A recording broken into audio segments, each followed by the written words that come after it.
Okay, Jasmine in England. What's more important to you, the music or the lyrics? And when are you coming back to London? I can't say. It's very connected. The lyrics are deeply connected to the music. The way I express and I speak them out inside the melody, the way I form the melody with my voice, the instrument, the way I embrace the melody and the mood of the music. And then the word is, it's an absolute and total interaction. It's like the heart beating inside the body, the brain thinking in the head, but needing the heart to beat and to make the thought come to life. It's always interconnected. And I can say that's the magical marriage of music and lyrics. Coming back to London on the 3rd of July in the Barbican.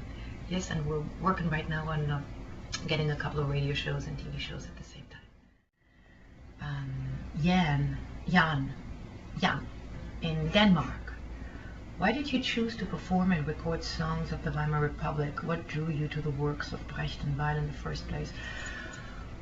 Well, when I was a teenager, I fell into this repertoire of Brecht, and Brecht was an anarchist. He was he was rebellious. He was a political thinker, a humanitarian thinker, a philosophical thinker.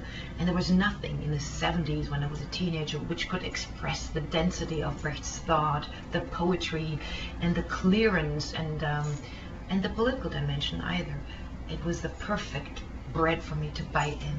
And besides that, we had pretty much a cultural vacuum, I guess, in the 70s when I was a teenager. Brecht represented everything I wanted to express as a young German.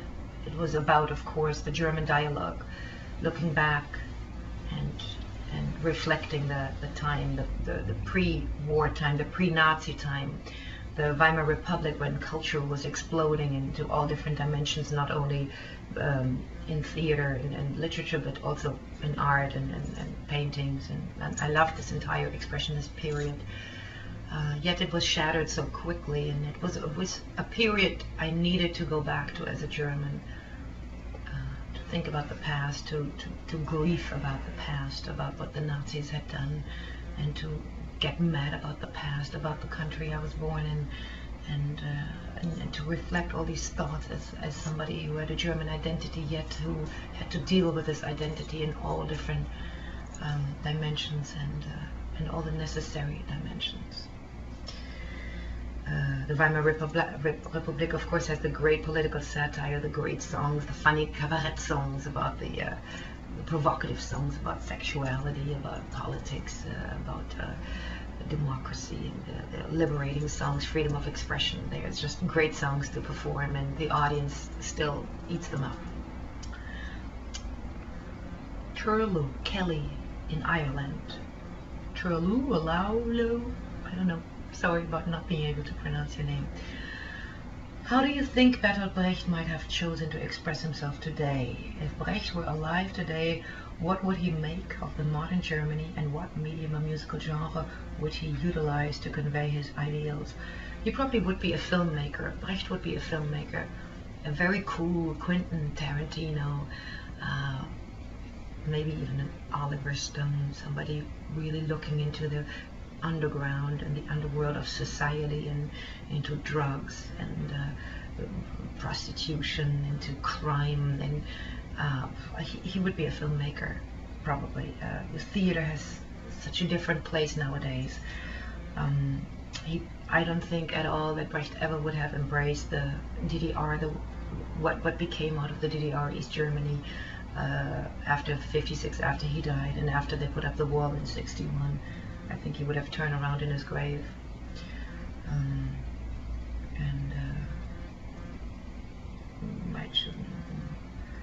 Yes, that's the answer.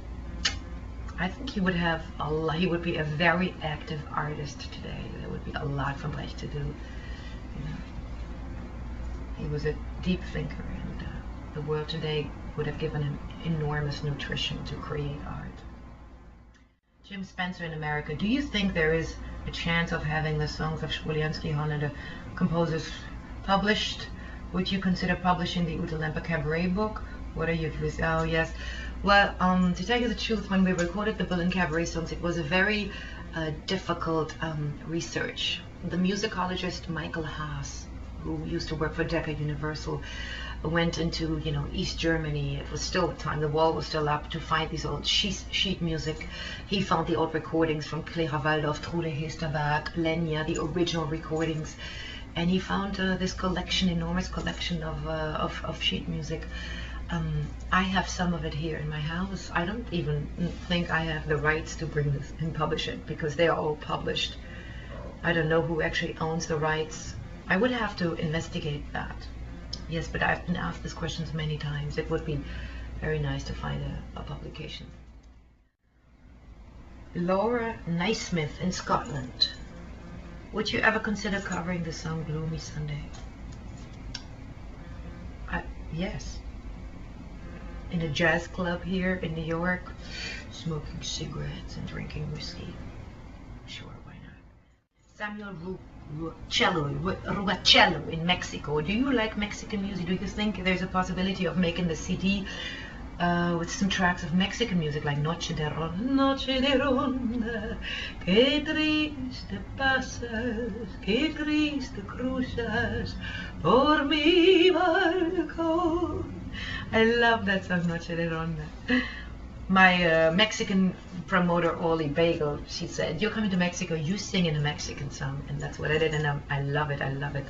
So I would actually love to do this, yes. My Spanish is still not very good, but